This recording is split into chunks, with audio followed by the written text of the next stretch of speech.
السلام علیکم جی، امید کرتا ہوں آپ سب خیریت سے ہوں گے۔ آج بات کریں گے ملالہ یوسف زئی کے بارے میں۔ چند دن پہلے میں نے ان کا ایک پوڈ کاسٹ سنا جس میں وہ فرما رہی تھیں کہ انہوں نے اپنے اسٹوڈنٹس جو ان کے ساتھ، ان کے کولیگز ان کے ساتھ، انہوں نے چرس کا نشہ کر لیا غالباً، تو وہ اپنے ٹراما میں چلی گئیں۔ اور چرس کا نشہ ہوتا ہی ایسے کہ جب وہ اترنے والا ہوتا ہے تو اگر آپ کے ساتھ کوئی پاسٹ ٹراما اٹیچڈ ہو تو وہ بہت زور کا آپ کو ہٹ کرتا ہے اور آپ کو پرانی یادیں بالکل ایسے تازہ ہو جاتی ہیں جیسے کہ وہ ابھی ہوئی ہوں، اور انفیکٹ آپ کو ایسا لگتا ہے، آپ بہت زیادہ ڈر جاتے ہیں کہ آپ کو لگتا ہے کہ وہ لوگ میرے آمنے سامنے ابھی کہیں سے نکل نہ آئے اور مجھے مار نہ دیں، تو وچ از انڈرسٹینڈیبل۔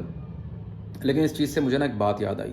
آج سے چند سال پہلے جب ملالہ یوسف زئی کے ساتھ یہ واقعہ ہوا تھا ایکچولی میں، تو پاکستان بالکل دو حصوں میں ڈیوائیڈ ہو گیا تھا جیسے ہمیشہ ہو جاتا ہے۔ ایک سائڈ وہ تھی جو کہ لبرل سیکولر جو ہمارے بھائی ہیں ان کی تھی، وہ یہ کہہ رہے تھے کہ بہت ہی بھیانک ظلم ہوا، اوبیسلی ہوا تھا ظلم، اس میں کوئی شک نہیں ہے، اور وہ کہہ رہے تھے کہ ملالہ ایک ہیرو ہیں اور ہمارے لیے۔ اور دوسری طرف ایک سائڈ یہ تھی، وہ کہہ رہی تھی کہ یہ سب جھوٹ ہے، فیک ہے، ڈرامہ ہے۔ اور میرا اس میں ایک اوپینین تھا، اور وہ یہ تھا کہ بھائی مجھے کیا پتا یہ واقعہ ہوا ہے نہیں ہوا، جھوٹ ہے سچ ہے، آئی ڈونٹ نو۔ لیکن میرا ایک اوپینین بہت ہی کلیئر تھا کہ جو کچھ ان کے ساتھ ہوا ہے وہ بہت ہی بھیانک ہے، ایسا کسی کے ساتھ نہیں ہونا چاہیے، یہ بہت بڑا ظلم ہے۔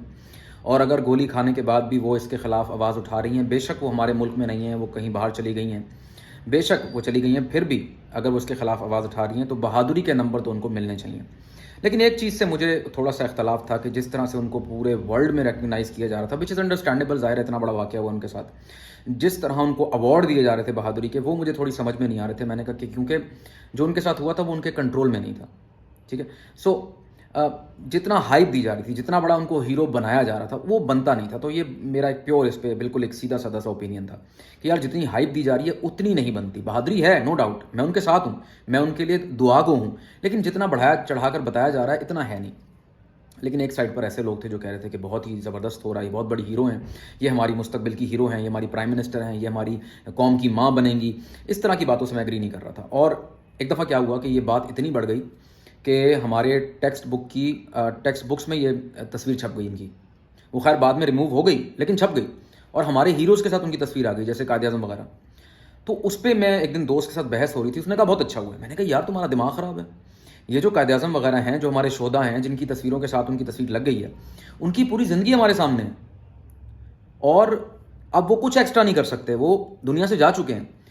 آن دی ادر ہینڈ یہ جو لڑکی ہے، اس نے تو ابھی دنیا دیکھی نہیں ہے، اس نے تو ابھی کچھ کیا ہی نہیں ہے، ابھی تو ایک حادثہ ہوا ہے ان کے ساتھ، ابھی اس نے پوری زندگی جینی ہے۔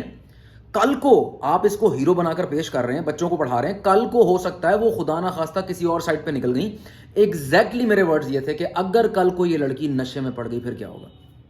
کیا آپ کورس کی کتابوں سے اس کی تصویر باہر نکالیں گے؟ ایگزیکٹلی میرے یہی ورڈ تھے، اور میرے ورڈ تھے کہ خدا نہ خواستہ یہ کسی اور ایسے برے کام میں پڑ گئی، بندہ ہے نا، ہو سکتا ہے، تو پھر آپ کیا کریں گے؟ خیر آج وہ چیز مجھے یاد ہے کہ وہ بات پروو ہو گئی۔ اچھا، اس میں ایک بات کلیئر کر دوں، میں یہ ہرگز نہیں کہہ رہا کہ وہ نشے میں پڑ چکی ہیں۔ ایک دفعہ انہوں نے کیا ہے، انہوں نے بتایا ایک دفعہ کیا ہے، ہو سکتا ہے وہ ایک ہی دفعہ کریں۔ تو اس سے ثابت یہ ہوتا ہے کہ وی نیڈ ٹو چوز اور ہیروز ویری کیئرفلی۔ اور ہم چاہے اس ملک میں ہر طبقہ، چاہے وہ دیسی ہو، چاہے وہ لبرل ہو، سیکولر ہو، فیمنسٹ ہو، ایک ہی معاشرے میں رہتے ہیں نا، تو ہمارے اندر ہم ایک ایموشنل بینگز بن گئے ہیں، بہت زیادہ جذباتی بہت زیادہ ہو گئے ہیں، تو چاہے کوئی بھی طبقہ ہو۔ اور جہاں پولرائزیشن کی بات ہو تو وہاں ہم شدت پسند بھی بہت زیادہ ہو گئے ہیں۔ یہ نہیں کہ صرف ایک طبقہ شدت پسند ہے، دوسرا بھی شدت پسند ہے، ہر طرف شدت پسندی ہے۔ ایک ہے جو بالکل ہی نفرت کر رہا ہے، سب جھوٹ فیک کہہ رہا ہے، ایک طرف دوسرا ہے وہ کہہ رہا ہے کہ بہت بڑی ہیرو ہے۔ تو ہمیں ایک بیلنس چاہیے، ہمیں سچ کی تلاش ہونی چاہیے۔ اور اگر آپ دیکھیں، میں آپ کو بتاؤں کہ ابھی جو ہمارے مسلمان بھائیوں کے ساتھ جو کچھ ہو رہا ہے، اس میں انہوں نے کوئی اس طرح کھل کے بات نہیں کی، بس رسمی سی بات یہ کر دیتی تھی۔